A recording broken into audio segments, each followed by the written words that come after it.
Grüß Gott, Hallöchen, Atmung für Sänger. Im ersten Teil wollen wir uns um ein paar theoretische Dinge kümmern. Es soll ums Atmen gehen. Es geht um ein gezieltes Training des sängerischen Atmens und die Erlangung der Kontrolle über wesentliche Aspekte dabei. Um die vokale Ausdrucksfähigkeit zu erweitern, ist es notwendig, über die technische Fähigkeit zu verfügen, musikalische Phrasen zu gestalten und das in unterschiedlicher Länge und unter verschiedenen Umständen. Dazu bedarf es einer Atemkontrolle, die diesen Vorgang der vokalen Gestaltung ermöglicht. Es wird vorausgesetzt, dass eine Costo-Abdominalatmung bereits als zielführend anerkannt wird und sich möglicherweise schon etabliert hat. Was heißt das? Costo-Abdominalatmung. Das heißt, das Zwerchfell soll sich beim Einatmen in den Bauchraum nach unten absenken. Das ist der abdominale Teil. Wir können das aber nicht willentlich beeinflussen, da es ein reflektiver Vorgang ist. Wir kommen daher dann später zu den Übungen, die helfen können sollen, dass sich das Zwerchfell absenkt, der Bauchraum sich spürbar nach außen erweitert. Und weil es eine kombinierte Atmung ist, werden die unteren Rippen angehalten, sich nach außen, also nach vorn und zur Seite zu erweitern, um auch dort noch eine weitere Ausbreitungsmöglichkeit der Lunge zu fördern. Das ist der kostale Teil der Atmung. Eine professionelle Gesangstechnik wird sich immer im Sinne einer ökonomischen, effizienten oder besser sängerischen Luftführung auf diese Grundlagen stützen. Im Ruhezustand, also wenn man zum Beispiel liegt, verhält sich die Zeitmenge bei Ein- und Ausatmung wie 1:1 bis etwa 1:2. Das heißt, wir atmen etwa 2 Sekunden ein und atmen 2 bis 4 Sekunden wieder aus. Dann verharren wir kurz. Es wiederholt sich alles wieder, völlig unbemerkt in der alltäglichen Wahrnehmung. Bei der sängerischen Atmung ist die Luftmenge und auch die Dauer der durch Stimmaktivität bedingten Ein- und Ausatmung völlig verändert. Ich habe bei von mir ausgebildeten Sängerinnen und Sängern ein Verhältnis von 1:8 feststellen können.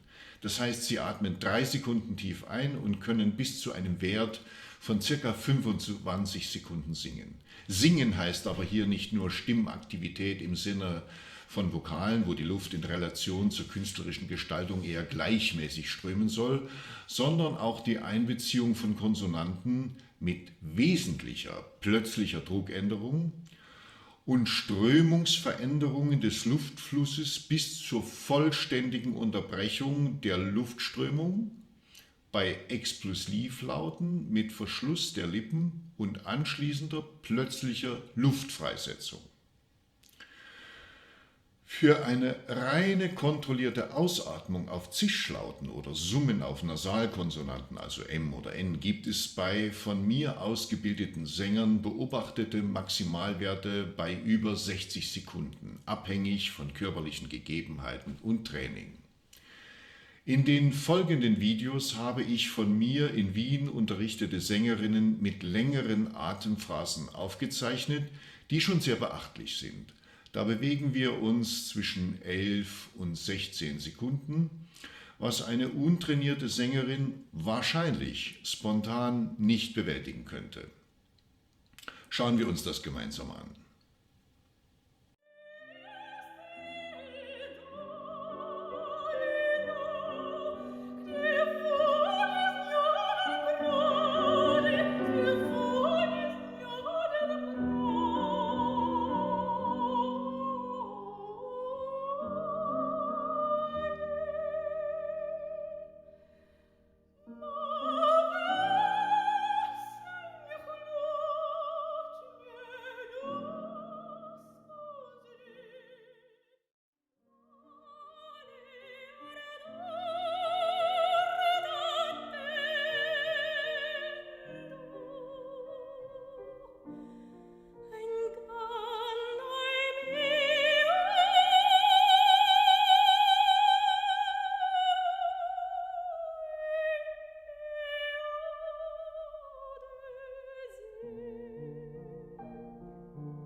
In den Atmungszentrum, jeweils für Ein- und Ausatmung getrennt, unseres Körpers werden Informationen zum Sauerstoffgehalt des Blutes wie auch zum Kohlendioxidanteil und dem pH-Wert des Blutes verarbeitet. Es ist wichtig, Folgendes zu wissen. Atmet man viel, hat man mehr Sauerstoff, also einen hohen Sauerstoffgehalt. Das bedeutet aber auch, dass man einen niedrigen Kohlendioxidgehalt hat. Das ist jetzt wichtig. Sänger müssen verstehen, dass es bei einem niedrigen Kohlendioxidgehalt, also einem hohen Sauerstoffgehalt im Blut, durch häufiges Atmen beim Singen nicht zu einer vollständigen Absenkung des Zwerchfells kommen könnte. Die Folge ist eine verflachte Atmung. Es fühlt sich an, als ob die Luft am Hals ansteht. Zu Beginn einer Arie oder eines Liedes fühlt man sich noch wohl, aber zunehmend entsteht ein unangenehmes Gefühl der Verkrampfung, vor allem im Kehlkopfbereich. Man weiß keinen Rat und ist verzweifelt. Keine Angst, im praktischen Teil lernt man dann etwas dagegen zu tun. Wir können dem Zwerchfell nicht selbst willentlich befehlen, sich nach unten abzusenken. Aber die reflektiven Vorgänge im Körper können das bewirken. Bereitstellung des Raumes und der Einatmungsprozess sowie die entsprechenden biochemischen Prozesse bewirken dieses Absenken des Zwerchfells. Wir können schon selbst durch aktives Handeln etwas tun, aber eben nicht direkt als Anweisung an das Zwerchfell. Unsere willentliche Beeinflussung endet mit einer Weitung des Bauchraumes, der Einatmung und den entsprechenden willentlich gestalteten Atemphrasen, also der ganz individuellen Festlegung, wann man einatmet. Kohlendioxid ist also etwas wie der Motor für die Atmung, wie eben zum Beispiel auch für die Absenkung des Zwerchfells. Das Absenken des Zwerchfells ist notwendig, um das Bauchraumvolumen groß zu halten, damit genug Luft in die Lungen strömen kann. Wie erzeugt man als Sänger diesen höheren Kohlendioxidgehalt, also niedrigen Sauerstoffgehalt im Blut? Und nur erwähnt, ein hoher Kohlendioxidgehalt bewirkt einen niedrigeren pH-Wert des Blutes. Wir reden hier von 7,35 als niedrigem und 7,45 als hohem pH-Wert.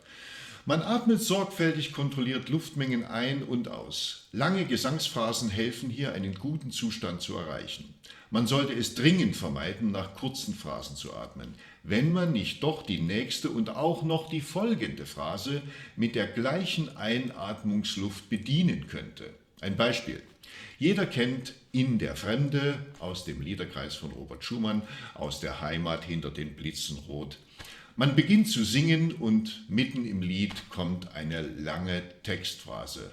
Und über mir rauscht die schöne Waldeinsamkeit. Schauen wir uns kurz ein Video mit einer Sängerin, einer von mir ausgebildeten Sängerin an. Sie singt die Phrase mit kontrolliertem Atem durch und kann sogar am Schluss noch ein Crescendo im Sinne einer interessanten Interpretation anbieten.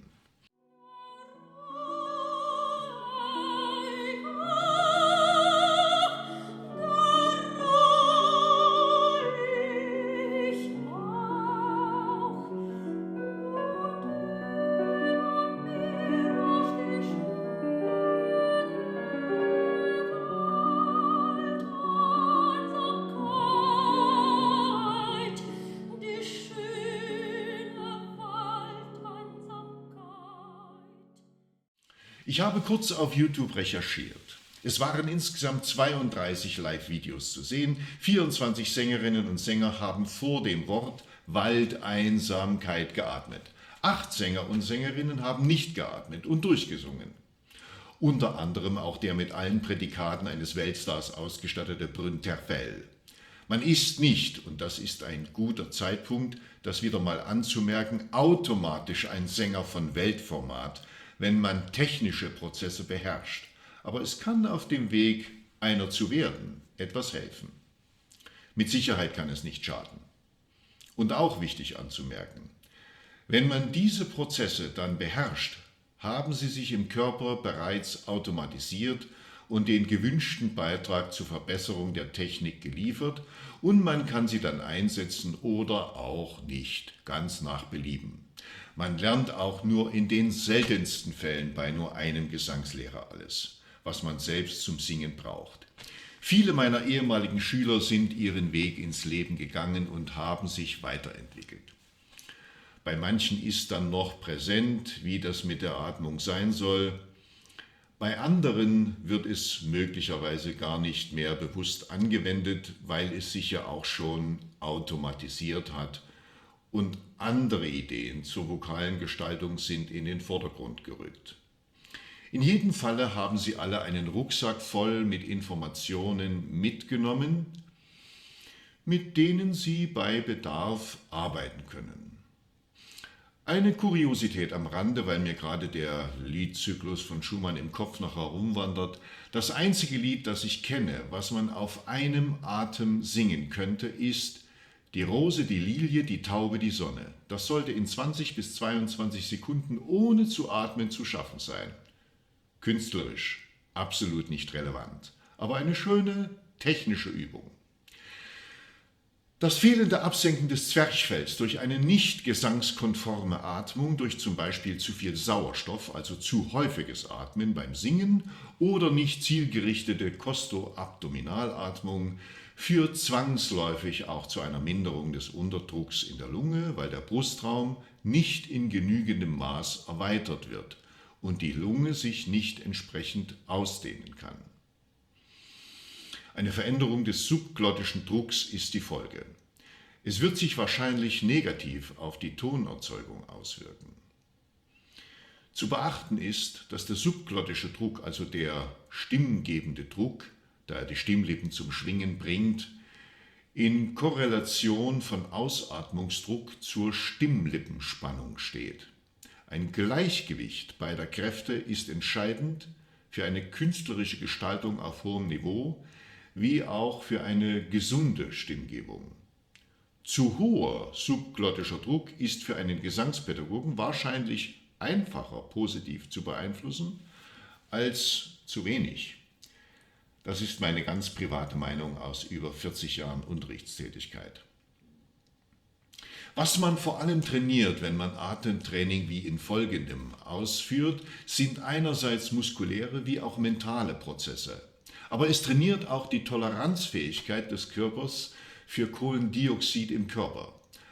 Einer schnellen Antwort des Körpers auf Mangel oder Überschuss an Kohlendioxid steht eine antrainierte, längere und reduziertere Reaktion des Körpers, damit eine bessere Toleranz entgegen. Das alles ist jetzt vielleicht zu viel Information für den einzelnen jungen Sänger und ohne gesangliche Unterweisung durch einen Lehrer wird das auch nicht helfen, zu einer Verbesserung der gesanglichen Leistung zu kommen. Wissen über die Dinge macht leider noch lange keinen Sänger. Und ein Aspekt sei vor dem praktischen Teil auch noch gesagt. Wenn Sie sich jetzt hinlegen und jetzt kontrolliert atmen, soll das helfen, Ihre Atmung zu verbessern oder ein besseres Verständnis für die Vorgänge zu entwickeln. Die praktische Situation des Singens ist dann aber leider nicht ruhig liegend auf einer Couch oder einem Bett. Die ist dann mit viel Aufregung, umfangreichen Bewegungen etc. verbunden. Daher müssen Sie diese Prozesse im Körper automatisieren, damit Sie sie danach ständig anpassen können an die Bühnensituation oder Vortragssituation.